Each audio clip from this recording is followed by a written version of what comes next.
What's going on, guys? This is Rob, and if you're enjoying the content here on my channel, then make sure you hit the like button and make sure you hit subscribe so you can help decide what direction the content on my channel goes in the foreseeable future.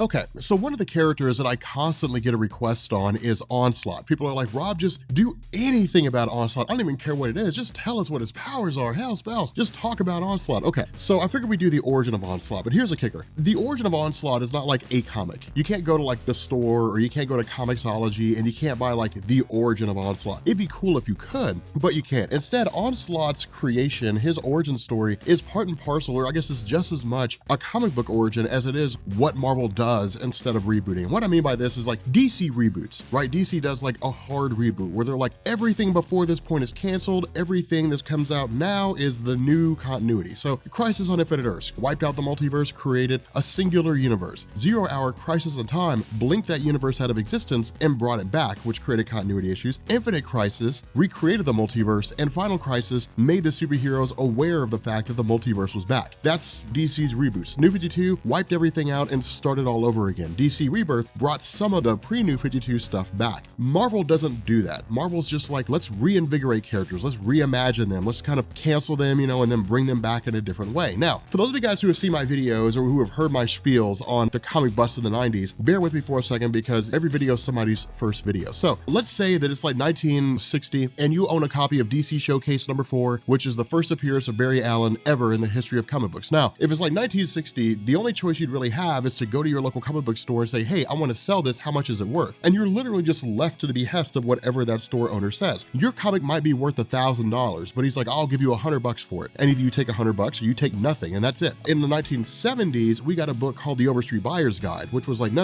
Here's how much your comic is worth, depending on the quality, whether or not it's in really good condition, depending on how rare it is, how many people have that, the contents of the comic. So Superman battling, or I guess really Superman and Batman never fought, but like Superman and Batman fighting alongside each other is not worth nearly as much as like the first appearance of Hal Jordan. That was worth a ton of money. The first appearance of Spider-Man, Amazing Fantasy number 15. Here was the kicker. People who had no reason, who never would have picked up a comic book before, were going through this Overstreet Buyer's Guide and they were like, wow, if I buy this comic where Gwen Stacy died in 1971 and I hold it for 20 years, it's gonna be worth a ton of money. I never read comics, I have no reason to, but I can put my kids through college in 20 years if I hold on to this. Well, the problem is that suddenly everybody was doing that. And because everybody was buying comics, there was now a market to open up comic book stores. So everybody was opening up comic book stores. The issue with this is that it's like diamonds. If you're walking down the road one day and you find a red diamond and it's never been seen before, that red diamond is worth a ton of money. But then if somebody's hiking through the woods or hiking through a cave and they find a wall that's just filled with millions of red diamonds, well then suddenly your red diamond is virtually worthless. And that's exactly what happened. People were going and buying multiple issues of comic books. They were buying a ton of comic books. Comic book creators were just creating a ton of comic books. So now this death of Gwen Stacy, the first appearance of Barry Allen, the death of Superman, Batman's back being broken in Nightfall, these comics were virtually worthless. And so because of that, people stopped buying comics, which meant that now comic book publishers were almost completely out of money. Now DC was better off than Marvel because DC had already been bought by Warner Brothers, so they had corporate backing. But for Marvel, they were like, if we don't sell comics, we go bankrupt. That's why they sold off the rights to like Spider-Man, the X-Men, the Fantastic Four, Blade. That's why they sold those movie rights to Fox, Sony, so on and so forth, because they needed the money. Now, at the same time, despite the fact that DC had corporate backing, they still had to get their ducks in order. Marvel was really more pressed, so they had to like trim the fat. They had to sit down and say, okay, what comics can we keep? What comics can we cancel? We can't get rid of the Avengers. We can't get rid of the Fantastic Four. Those are cornerstones. If it came out that we canceled the Avengers and the Fantastic Four, well then people would just give up on us forever. The X-Men were at an all-time high in popularity because of Chris Claremont's run, because X-Men Volume 2, issue number 1 had been launched. You had Chris Claremont, Jim Lee. The comic just screamed 1990s. And so because of that, the X-Men were gonna sell, at least it was believed they were gonna sell forever. So Marvel just kept printing those. But what they sat down and said is they said, okay, we have to reinvigorate the Fantastic Four and the Avengers and a handful of others. We've got to change them up. We've got to make them more interesting, but we can't just do that all of a sudden. We've got to work our way into it. So what Marvel did is they sat down and they said, okay, let's create a villain that basically wipes out the universe, or at least it seems like he's gonna wipe out the universe, but he's not going to. Instead, we're basically gonna have him defeated, but in the process, we're gonna kind of, but not really, basically kill off the Avengers and the Fantastic Four. So that's why we got Onslaught. Now, in terms of his origin story in comic books, it's actually short and it's pretty straightforward. What had happened was when Chris Claremont left the title, Jim Lee, Scott Lobdell, Fabian Nicieza, they had basically gotten together and they said, okay,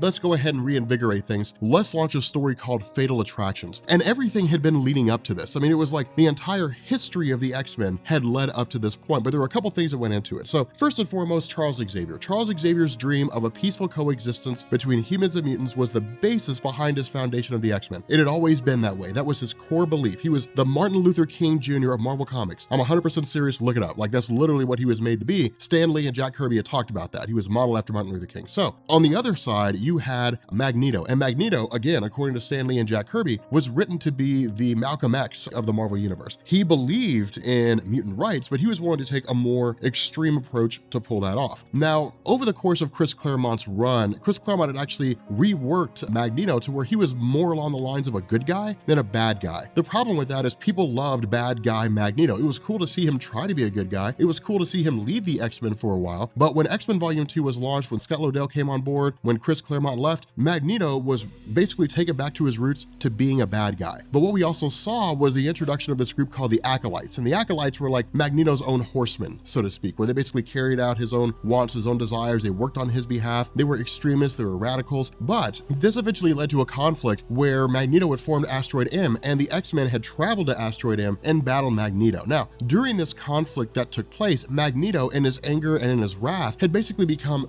fed up with the X-Men. He said, enough is enough. I'm tired of you guys getting in the way. I'm tired of you guys causing problems. All you do is screw stuff up. You guys are like roaches that I can't kill. And so he lashed out at Wolverine, and when he did, he ripped the adamantium out of his body. Now, this was one of the most badass moments in the history of comic books. I mean, it's the coolest thing. Wolverine's just like, ah, like he's screaming and the adamantium just being yanked out. It's one of the most iconic moments in comic books. I mean, you show that to anybody and they're like, yeah, that's when Wolverine gets his adamantium ripped out, right? Like, a lot of people don't know the story. They don't know what was going on at the time. It's just they recognize that moment because it's so iconic. But this basically set the stage for the introduction of Onslaught, because what happened is Charles Xavier had freaked. He had said, look, this is enough. You know, you've done enough violence. You destroyed enough things. You wiped out the electrical systems of the Earth for a time. Humanity literally had to rebuild. You've constantly been a thorn in the side of everybody. You've made every mutant look bad everywhere. You've basically created this viewpoint that all mutants are terrorists. You gotta go. And so he basically just like shut down the mind of Magneto. But what Scott Lobdell, Jim Lee, and Fabian Nicieza established was that Xavier didn't really shut down the mind of Magneto so much as he took Magneto's mind into his own and basically kept it dormant. But in the background of Charles Xavier's own brain, without him realizing it, really in his subconscious, the hatred that Magneto had for humanity merged with Charles Xavier's frustration with humanity. And the reason for this is because over the course of Scott Lobdell's run on the X-Men, and really as part of Chris Claremont's run, dating all the way back to the introduction of the Superhuman Registration Act, toying with the notion of the Days of Future Past coming into existence, mutants were being killed. And Charles Xavier constantly felt helpless to the fact that he couldn't save a lot of those mutants. And so because of that, Xavier was becoming more and more frustrated, because the question is, why can't humanity just cope with mutants? Like, what's so wrong with mutants that humanity just can't cope with them? And so this frustration mingled with Xavier's hatred, and Onslaught was born. The kicker about this was that Onslaught was really just dormant forever and ever and ever. He was just constantly in the background, but every once in a while, he would crop up. Like, Xavier would give the X-Men some erroneous instructions, like,